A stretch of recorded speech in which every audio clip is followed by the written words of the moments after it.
Everyone, welcome to Economics Window by Garima Singh. Today we are going to do the chapter number 6 of Geography, which is Human Resource. जब मैं बात करती हूँ resources क्या है कि हमारे पास क्या क्या संसाधन हैं, right? What are the resources do we have in a country? और पीपल ऑफ द नेशन सबसे ज़्यादा ग्रेटेस्ट सोर्स है किसी भी नेशन के, भाई कितने लोग हैं उस नेशन में, उनको समझा जाता है द ग्रेटेस्ट रिसोर्स. वाई? क्योंकि नेचर के अंदर इतनी सारी चीज़ें हैं जिसको human with the use of their knowledge, their skill, उनको चेंज करके अकॉर्डिंगली अपने डिमांड को फुलफिल करती हैं. And this is what is known as human resource, right? So let me read it once. People of a nation are the greatest resource. Nature's bounty become significant only when people find it useful. It is the people with their demands and abilities that turn them into resource. तो हम जो इतनी सारी चीज़ें हैं उनमें से, nature में से, वी फाइंड आउट कि हमारे लिए यूजफुल क्या हो सकती है, तो उसको हम चेंज करते हैं. And this chapter is specifically about the human resource. Human resource मतलब हम पॉपुलेशन के बारे में बात करेंगे. About the healthy, educated and motivated people develop resources as per their requirement. Basically human resource क्या है? Human resource है amount of people or the number of people around the world. उनके बारे में हम बात करेंगे. Before we proceed further, this is very important. Here, do you know कि जो बॉक्स है आपको रीड करना है. It says the government of India has a ministry of human resource development. The ministry was created in 1985 with the aim to improve people's skill. This just show how important people are as a resource for country.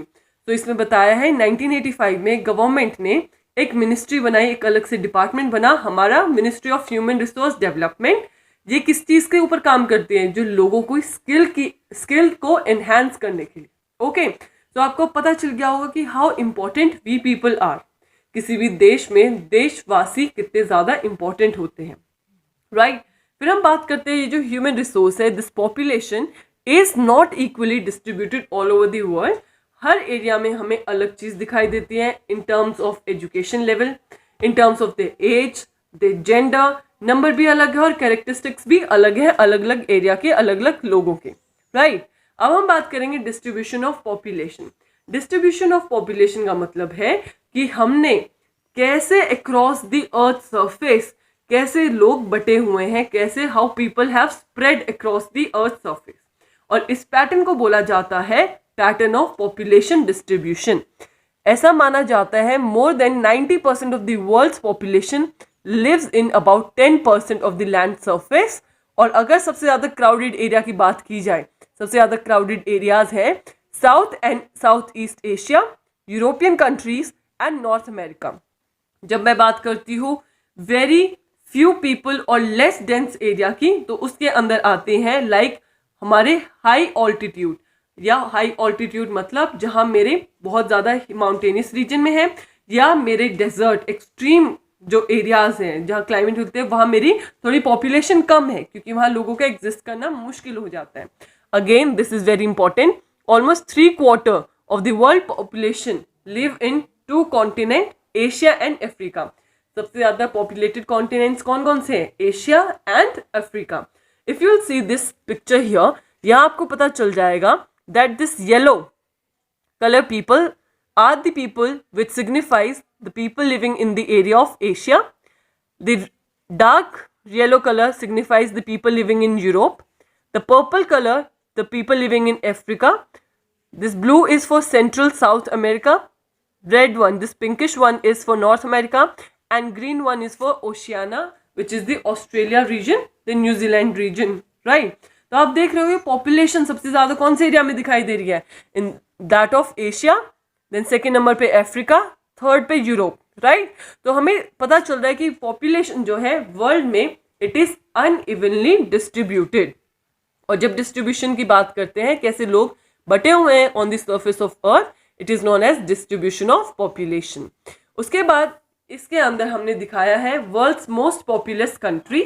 तो world की most populous country कौन सी है? किसमें सबसे ज़्यादा population है? China, then India, then US, Indonesia, Brazil and so on so forth, right? तो आपको अब आपको एक बात पता चली है important, the most populous country, सबसे ज्यादा पॉपुलेशन वाली कौन है? China, and India is second in number of population. Then let's talk about density of population. Density of population क्या है? We need to find out कि एक यूनिट ऑफ एरिया के अंदर कितने number of people are living, उसको बोलते हैं population density. It is the number of people living in a unit area of Earth's surface. Normally हम कैसे एक्सप्रेस करते हैं? We express it in terms of per square kilometer. अगर world की average density की बात करूं, it is 45% living in a square kilometer area. Whereas अगर इंडिया की बात करें तो इंडिया में पर स्क्वायर किलोमीटर में कितने लोग रह रहे हैं? It is 324%. तो आपको पता चल रहा होगा कि कितनी ज्यादा पॉपुलेशन है इंडिया की. Right? Again, very important. Which are the region with the highest density of population? It is the South Central Asia. And next कौन सा है? East and Southeast Asia. These are the region with the high density. मतलब यहाँ पर square kilometre में बहुत ज़्यादा लोग मिलते हैं. Now let's see what are the factors affecting the distribution of population. सबसे पहले आता है टोपोग्राफी. टोपोग्राफी मतलब किस तरह का एरिया है, क्या वो प्लेन्स है, क्या वो माउंटेन्स है, क्या वो प्लेट्यूज है. सबसे ज्यादा हमारी पॉपुलेशन कौन से एरिया में मिलती है? इन दी प्लेन्स. तो गंगा प्लेन्स जो है हमारे कंट्री में सबसे ज्यादा पॉपुलेटेड एरिया है वर्ल्ड का, और माउंटेन्स जैसे हिली रीजन है वो सबसे ज्यादा हमारी स्पार्स पॉपुलेटेड है. स्पार्स पॉपुलेटेड मतलब बहुत कम पॉपुलेशन है उधर. राइट. फिर सेकेंड फैक्टर है मेरा क्लाइमेट. क्लाइमेट मतलब जब एक्सट्रीम क्लाइमेट होगी, या बहुत ज्यादा सर्दी है या बहुत ज्यादा गर्मी है, ऐसे क्लाइमेट में हमें कम पॉपुलेशन मिलेगी. जहां हमें क्लाइमेट बहुत ही मॉडरेट मिलेगा तो पॉपुलेशन वहां ज्यादा मिलेगी. Therefore people usually avoid extreme climate. या तो डेजर्ट वाला एरिया है या पोलर रीजन है, तो यहाँ हमें पॉपुलेशन कम मिलेगी. Another factor here is soil. Soil से पता चलता है कि वहाँ पॉपुलेशन कितनी है. अगर फर्टाइल सॉइल है तो एग्रीकल्चर अच्छा होगा. ओके, जैसे कि Ganga Brahmaputra valley in India. फिर हमारे अगर इजिप्ट की बात करें, नाइल वैली है. तो these are the areas which are very fertile और एग्रीकल्चर प्रोड्यूस बहुत ज़्यादा होता है. तो यहाँ लोग जाके बसना पसंद करते हैं, रहना पसंद करते हैं. Therefore these areas are densely populated. Then next factor is water. People prefer to live in an area जहाँ availability of water is good enough, easily available हो, जहाँ उनको रहने में दिक्कत ना हो.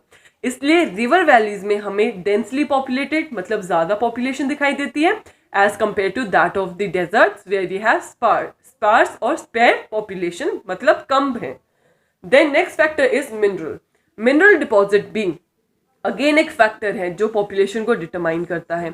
मिनरल अगर ज़्यादा है तो वो वाला एरिया कहाँ हो गए, ज़्यादा लोग जाके पसंद करेंगे रहना, क्योंकि एक सोर्स ऑफ इनकम बन जाता है, like that of diamond mines of south Africa. Right. Next let's talk about the social and cultural and economic factor. जब मैं सोशल फैक्टर्स की बात करती हूँ उसके अंदर आएंगे better housing, better education facilities, health facilities. जहाँ ये सोशल फैक्टर्स ज़्यादा होंगे, फैसिलिटीज़ ज़्यादा होंगी, वो वाला एरिया ज़्यादा डेंसली पॉपुलेटेड होगा, like that of the cities like Pune. Then we have Delhi, all the metropolitan cities. Okay. Next we have the cultural factor. Cultural factor मतलब जहाँ कोई रिलीजन या कुछ ऐसी चीज़ होगी, कोई कल्चर जो लोगों को अट्रैक्ट करेगा वहाँ रहने के लिए, जैसे कि places like Varanasi, Jerusalem, Vatican City. These are the example of cultural factors. Then we have the economic factor. Economic factor में हम इंडस्ट्रीज को देखेंगे जहाँ मेरी एम्प्लॉयमेंट अपॉर्चुनिटीज ज़्यादा होंगी. जहाँ ये इंडस्ट्रियल एरिया जो अर्बन एरिया होगा वहाँ ज़्यादा डेंसली पॉपुलेटेड होंगे, like that of Mumbai in India and Osaka in Japan. These are the industrial centers of the world. Now let's talk about the population change.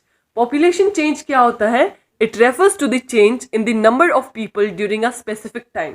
कितने न्यू बर्थ हुए हैं, कितने हमारी डेथ हुई है, भाई कितना चेंज आया है पॉपुलेशन में over a specific period of time, तो उसको कहा जाता है population change. Okay. And this change happened actually due to the change in the number of birth and number of death. तो यहाँ जो ग्लॉसरी दी है वो बहुत इंपॉर्टेंट है, इसको करना है, लर्न करना है. लाइफ एक्सपेक्टेंसी क्या है? It is the number of years that an average person can expect to live. भाई कितने एवरेज ईयर्स तक जो नॉर्मली लोग जी पाते हैं उसको लाइफ एक्सपेक्टेंसी बोला जाता है। उसके बाद अगर मैं पॉपुलेशन चेंज की बात करूं तो इन 1820 world population was around 1 billion, right. फिर हम देखते हैं आने वाले कुछ सालों में ये पॉपुलेशन और ज़्यादा बढ़ती है और ये बाय 1999 डबल हो जाती है टू 6 बिलियन। ओके, तो फर्दर हमने ये देखा है कि हमारी पॉपुलेशन बढ़ती जा रही है and it is because main reason क्या है हमारे यहाँ पॉपुलेशन बढ़ने का, कि हमारे यहाँ सब फैसिलिटीज़ आ गई हैं, बेटर हेल्थ फैसिलिटीज़ आ गई हैं। तो अब पहले कोई भी बीमारी आती थी, फेमाइन आ जाती थी तो लोग मर जाते थे, लेकिन अब बेटर फैसिलिटीज़ हैं तो लोग सर्वाइव करने लगे हैं। ओके, बर्थ रेट बहुत ज़्यादा है। फिर हम जब बात करते हैं बर्थ रेट की, तो बर्थ रेट क्या है? It is measured using the birth rate, that is the number of life birth पर 1000 पीपल। बर्थ रेट या डेथ रेट हम पर 1000 पीपल में कैलकुलेट करते हैं, भाई हर 1000 बंदों पे कितने न्यू बर्थ हो रहे हैं। ऐसे ही death rate, the number usually measured using in death rate and it is the death per 1000 people. फिर उसके बाद आते हैं माइग्रेशन। माइग्रेशन क्या होते हैं? जब एक जगह से दूसरी जगह मूव किया जाता है। Migration is the movement of people in and out of an area. Okay, तो these are the some causes जिससे हमें पता चलती है कि कितनी पॉपुलेशन में चेंज आया है, बर्थ रेट, डेथ रेट और माइग्रेशन। उसके बाद another important term here is the natural growth rate. Natural growth rate क्या है? It is the difference between the birth rate and the death rate. भाई naturally कितने लोग पैदा हो रहे हैं और कितने लोगों की डेथ हो रही है, उसका जो डिफरेंस होगा it will be known as natural growth rate. Okay, so guys these terms are very important, do it nicely.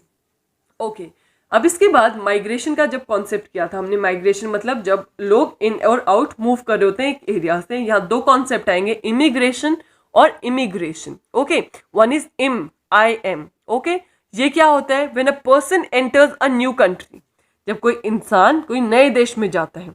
और इमिग्रेशन क्या है? ई वाला, it is when a person leaves a country, right. Therefore जो immigration है, immigration मतलब इन migration, किसी देश से छोड़ के किसी नए देश में आप एंट्री कर रहे हो। इमिग्रेशन मतलब आउट माइग्रेशन, आप यहाँ से बाहर जा रहे हो। तो इमिग्रेशन होगी IM वाला, तो वहाँ हमारी पॉपुलेशन इंक्रीज होगी क्योंकि नए लोग जुड़ रहे हैं। और ई वाली जो इमिग्रेशन है उसमें क्या है? आउट हो रहे हैं लोग, तो वहाँ मेरी पॉपुलेशन डिक्रीज होगी। ओके, और यूजुअली हमने देखा है जितने भी हमारे लेस डेवलप्ड नेशन है वहां से लोग उठ के मोर डेवलप्ड नेशन की टुवर्ड्स मूव करते हैं ताकि उनको बेटर जॉब अपॉर्चुनिटीज मिल सके। सिमिलरली अगर हम विद इन द नेशन की बात करें तो हमने देखा है कि रूरल एरियाज से निकल के लोग अर्बन एरियाज की साइड जाते हैं in search of better employment opportunity, education facilities and health facilities. Okay, उसके बाद हम बात करेंगे पैटर्न ऑफ पॉपुलेशन चेंज। तो पैटर्न की जब हम बात करते हैं, वर्ल्ड पॉपुलेशन हमें पता है इंक्रीज हो रही है, इट हैज बीन राइजिंग। कुछ कंट्रीज के अंदर बहुत ज़्यादा पॉपुलेशन ग्रोथ है, लाइक दैट ऑफ केन्या, जहाँ हमारा बोथ हाई बर्थ रेट है एंड डेथ रेट है, क्योंकि यहाँ हमारी हेल्थ केयर इंप्रूव हो रही है तो डेथ रेट डिक्लाइन हो रहे हैं, लेकिन बर्थ रेट क्या है वो उसी स्पीड से बढ़ रहे हैं जिसकी वजह से यहाँ हाई पॉपुलेशन ग्रोथ है। फिर बात करते हैं कंट्रीज लाइक UK, यहाँ हमारी थोड़ी स्लो है। यहाँ क्यों? क्योंकि यहाँ हमारी डेथ रेट भी कम है और बर्थ रेट भी कम है। This is the map of world map where you can see various areas according to their population. The blue color signifies the very high populated area. This peach color is signifying the high populated area. Then this lighter color here, this color represent the moderate, and this color represent the low, and then we have this whiter color here, whiter region. This represent the zero or decrease in the population area. Okay. Now, moving ahead to the population composition. Population composition क्या है? मतलब एक देश की जनसंख्या में as के हिसाब से, जेंडर के हिसाब से, लिटरेसी लेवल के हिसाब से, हेल्थ के हिसाब से, ऑक्यूपेशन के हिसाब से, लेवल के हिसाब, इनकम लेवल के हिसाब से हम डिवाइड कर देते हैं। तो पॉपुलेशन कॉम्पोजिशन के अंदर हम बात करेंगे स्ट्रक्चर ऑफ पॉपुलेशन। भाई स्ट्रक्चर क्या है पॉपुलेशन का, और कॉम्पोजिशन से हमें पता चलता है कि एक देश में, किसी भी देश में कितने मेल्स हैं, कितने फीमेल्स हैं, उनका एज ग्रुप क्या है, उनकी एजुकेशन लेवल क्या है, उनका ऑक्यूपेशन क्या है, उनकी इनकम क्या है या हेल्थ कंडीशन क्या है। इसके लिए हम बनाते हैं एक पॉपुलेशन पिरामिड। पॉपुलेशन पिरामिड क्या होता है? It is the total population divided into various age group, right. तो हम एज ग्रुप के अंदर डिवाइड कर देते हैं और फिर हम टोटल पॉपुलेशन को इनटू मेल्स एंड फीमेल्स भी डिवाइड कर देते हैं। सो जो शेप ऑफ पॉपुलेशन पिरामिड है उससे हमें पता चल जाता है किसी भी कंट्री में किस टाइप के लोग रह रहे हैं। फॉर एग्जाम्पल, अगर मैं बात करती हूं कि यहाँ pyramid will be somewhat like this, यहाँ मेल होंगे, इस साइड फीमेल होंगी, और ये शेप से हमें पता चल जाएगा कि कैसा है। अगर पॉपुलेशन पिरामिड किसी भी कंट्री का जहाँ बर्थ रेट और डेथ रेट दोनों ही ज्यादा है तो उनका बेस क्या होगा? नीचे से ब्रॉड होगा, ओके। और अगर ये और ऊपर के टॉप की बात करेंगे तो टॉप थोड़ा नैरो रहेगा, ओके। तो ये क्या दिखाता है कि यहाँ बर्थ रेट और डेथ रेट दोनों ही ज्यादा है। उसके बाद हम बात करते हैं example like that of Kenya, यहाँ हमारा ज्यादा है। फिर हम बात करते हैं इंडिया की। इंडिया का पॉपुलेशन पिरामिड कैसा है कि यहाँ हमारे पास यंग पॉपुलेशन, बर्थ रेट बहुत ज्यादा है, तो इंडिया का population pyramid will look somewhat like this, okay. Then let's talk about Japan. Japan में क्या है? मेरा बर्थ रेट क्या है? थोड़ा सा लिमिटेड है, ओके, लो बर्थ रेट है, जिसकी वजह से मेरा जो ये है पिरामिड आप देख रहे हो ये ब्रॉड नहीं है ज्यादा, सेंटर में आके थोड़ा ब्रॉड होता है और फिर जाके नैरो हो जाता है। If you will compare both the population pyramid of both the nation Japan and India, आपको डिफरेंस दिखाई देगा। जहाँ हाई बर्थ रेट मिलेगा वहाँ थोड़ा बेस चौड़ा मिलेगा, ब्रॉड मिलेगा, और जहाँ बर्थ रेट कम होगा वहाँ थोड़ा सा कम मिलेगा मुझे बेस, ओके। सो हम किसी भी पॉपुलेशन पिरामिड को देख के वहाँ की पॉपुलेशन, किसी भी कंट्री की पॉपुलेशन के बारे में पता लगाया जा सकता है। So by this we have completed our chapter. Thank you for watching Economics Window by Garima Singh. If you have any doubt regarding any concept from this chapter, you can feel free to comment down below in the comment section.